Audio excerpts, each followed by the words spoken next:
エグエンのエグは、エグイのエグ。ホームレスアイドルエグエンです。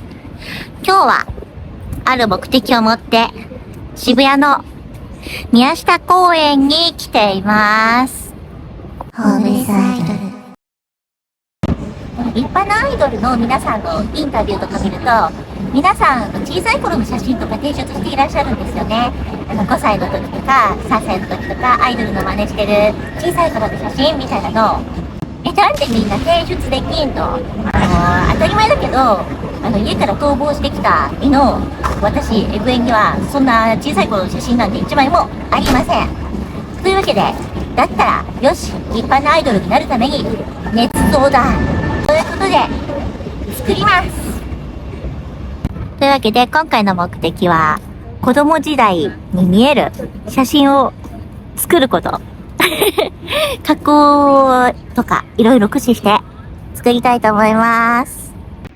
まずは写真アプリの子供フィルターを使って子供顔にしてみました。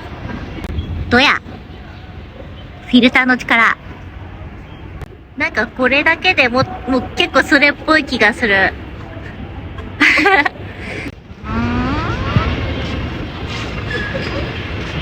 おー面白い。宮下公園は TikTok 撮ってる人とかすごいいっぱいいます。なんか撮影してても全然不審に思われないくらい。さっき何人も女の子が踊ってるのを見かけました。では子供顔フィルターをかけて撮影したこちらの写真を素材に加工していきます。写真アプリの加工で加工してくれるのは顔だけで、体は加工してくれないのでこうやって手動で体を小さく子供のように加工していきます。顔のラメラメとかね、お化粧をちょっと消して、で、はい、こうやって切り取って、ギュギュギュギュギュッと縮めて、子供の体を作っていきます。こう歪ませて、こう自然に加工していきます。はい、こちらの肩も。で、子供のプニッとした小さい手を再現するために、こう滑らかにしてみたり、切り取ってちょっとこう、クマに対して手が小さくなるようにしてみたりとかですね。してます。よいしょ。はい。このクマを持ってる手が子供に見えるように切り取って、ギュギュッと縮めて、はい。大きなクマさんを持っている子供の手みたいにするんですね。はい。で、カカオも、こう、もうちょっとこう、なんかこう子供らしさを出すために加工します。こう10倍速なので、ちょっと何やってるのかわからないところもあるかもしれませんが、はい、そこはご了承ください。で、こう袖口の部分とかをちょっと直して、で、このね、自然に馴染ませるのがなかなか難しいんですよね。こう、どうしても幽霊のようになってしまうので、このギザギザになってしまっているところとか、合ってないところとかはね、あとこうやって馴染ませていく作業が必要です。で、頭ももうちょっと子供っぽく、あと鼻の位置も子供っぽく、みたいな。はい。で、こうやって隙間が空いてしまったところとか、つなぎ目とかは綺麗に手で加工していきます。はい。で、唇もちょっとこう、ポテッと子供の唇を再現して、で、外れてしまった足をこうやってつけて、で、カバンをちょっと大きくしたら子供らしく見えるかなと思って、はい。カバンをこう、ギュギュギュッと加工していきます。はい。で、このクマさんが大変だったんですよ。このクマさんのモキョモキョをコピースタンプツールで、こう、ないところを書いていくんですけれども、これがコピースタンプツールの使い方が難しかったので、自分で手動で諦めてコピー&ペーストしているところも結構多いです。これとかですね。はい。下のレイヤーに入れてしまって空白を埋めるといった感じです。さあ、クマさんをどう自然に作るか。実は人物よりクマさんの方が手がかかっている気がするんですよ。こう、くまさんのリボンを綺麗につなごうとしています。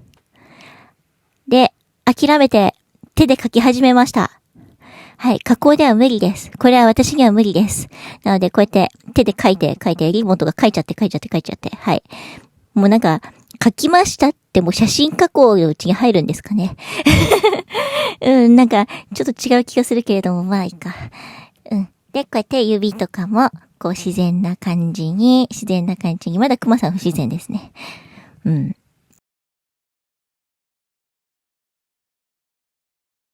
で、このクマさんのエビフライのような手を元の写真からもう一度コピーしてきて、貼り付けて、で、このちょっとゴースト部分を覗いています。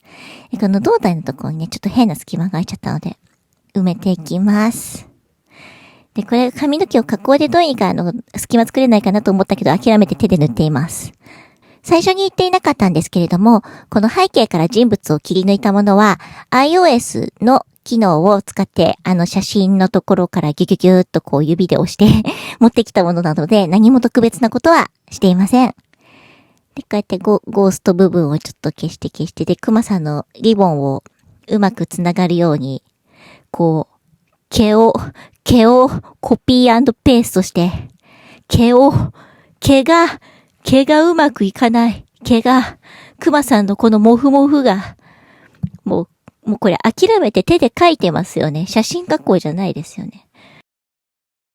はい、なんとかリボンが綺麗に繋がったので、指を自然にこう影とか足して、いい感じに見せていきます。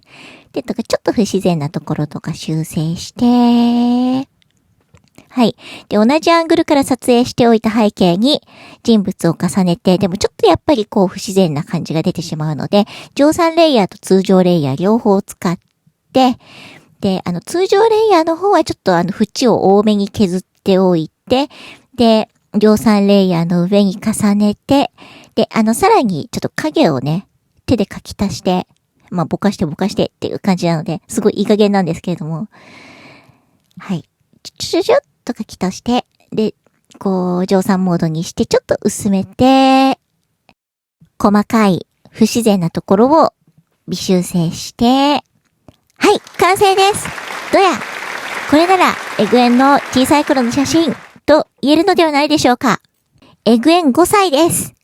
ついでにこちらの写真も加工していきたいと思います。ところで私の顔だんだん忘れていっていませんか皆さん。本当はこんな風に大人ですよ。こちらの写真は、やはり胴体が大きすぎるということで、このようにギュギュギュギュギュッと縮めています。はい。で、これをうまく顔とつなげていくというところが課題かなと思っています。こうやって頭も、こう、もうちょっとこう、子供に見えるように調整しています。メッシュ変形というツールを使っています。頭長すぎたので、ギュギュギュギュギュッと。はい。こう元の写真と比べながら、ちょっとこう調整しているんですけれど、なんかこの調整過程がちょっと首だけになったりして、ちょっとホラーですよね。怖いですよね。